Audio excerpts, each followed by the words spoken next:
Ukuziphakamisa kwakho kuzokwenza wehlulwe.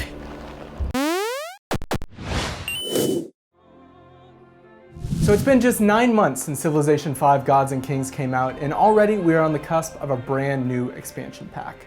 Brave New World was announced about a month ago, and last week I got a chance to check it out for myself, as well as chat with the lead designer Ed Beach. Perhaps the most significant change in Brave New World is the new cultural victory scenario. Gone is the grind to build as many cultural producing buildings and wonders as possible. Instead, there's an entirely new resource for you to worry about, called tourism. Tourism represents sort of how attractive your culture is to the rest of the world.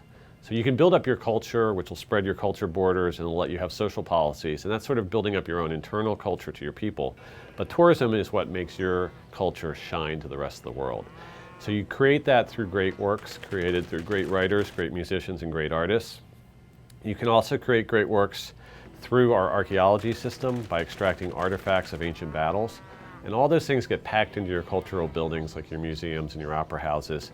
And those are amazing magnets for people from around the world to want to come and visit them, especially if you have some of those strongest ones of those, like the Louvre, the Uffizi Museum that we've added, that's representing the Great Art Museum from Florence, the Globe Theatre, Broadway, those kind of things. Right. And all those can be set up with just the right combination of great works in there, so you get a great bonus from them.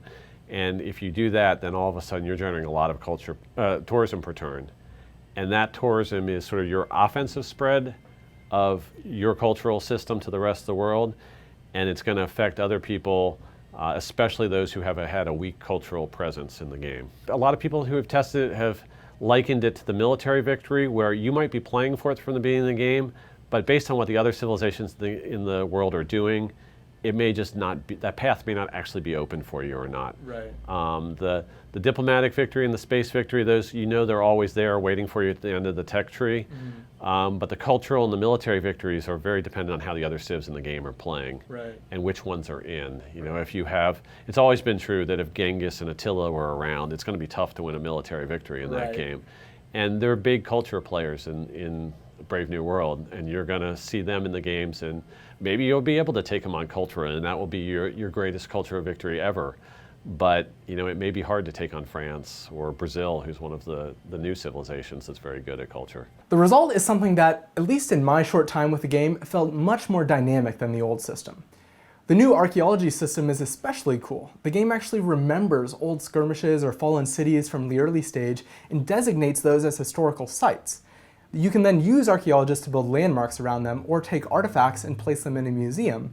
And you can even take artifacts from sites on city-state lands, or even another civilization if you have an open border deal. Another big addition is the new trade route system, which is available from pretty much the start of the game. It's going to affect strategies on how you build up your own empire, how you interact with the other empires in the game, how you build up your economic, monetary strength, whether you emphasize that over things like spreading religion or getting science. And so there's so many different facets to that we found that's a really deep system that you're going to have to engage with to figure out how not only early your own empire is going to develop, but how you're going to use those trade routes late in the game to help get you to victory. The trade routes are not managed exclusively in menus either.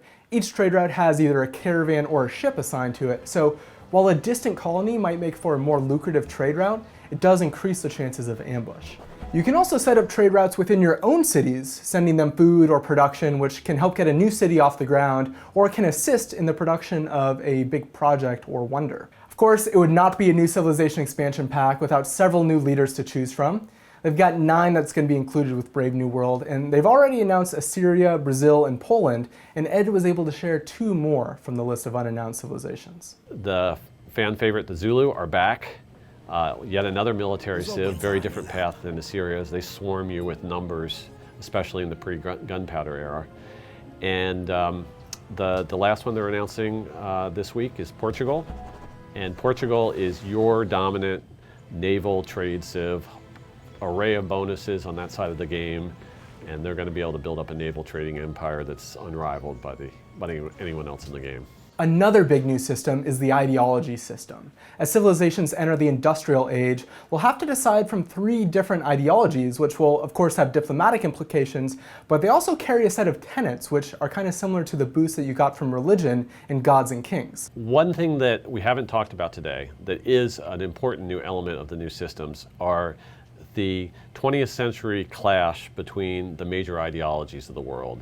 So we have communism fighting fascism, fighting the democratic societies, and that's something that becomes the key struggle, sort of the pivotal conflict late in the game. Every nation in the world has to pick one of those ideologies, take one of the sides in that three-sided conflict, and that's who your diplomatic partners are going to be late in the game. I looked at what was trying to be done when sort of the early idealistic visions of communism and even fascism were created, and they were trying to create strong central societies that would chart a amazing vision of the future.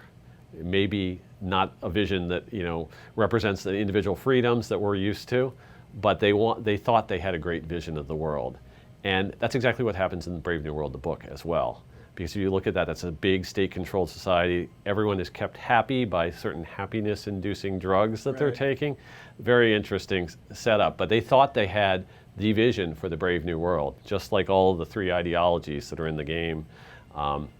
And if you look at when Huxley wrote that book, he wrote it in like the 20s and 30s. It's the same period when fascism and communism were considered actual alternatives to how the world might want to roll out its future and how the 20th century could have unfolded.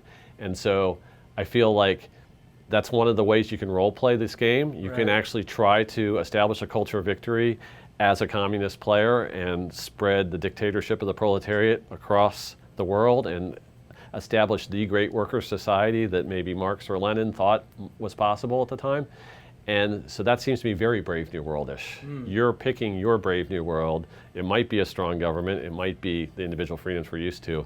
And then you're trying to roll to victory in Civ 5 and set that up for yourself. Obviously, there's a ton of stuff that we didn't get to talk about. For instance, there's a new World Congress system which refines the diplomatic endgame and adds several interesting wrinkles.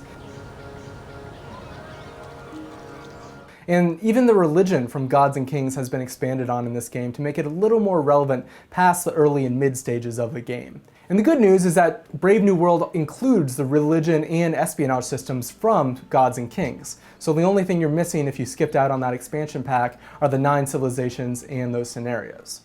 So obviously we only got to play a very small chunk of the game, but based on what I've seen so far, I could not be more excited for Brave New World. It's coming to PC in July with a Mac date shortly thereafter, and I have a feeling that we're going to be learning a lot more about the game as we get closer to that release date. So be sure you stay right here on Rev3 Games.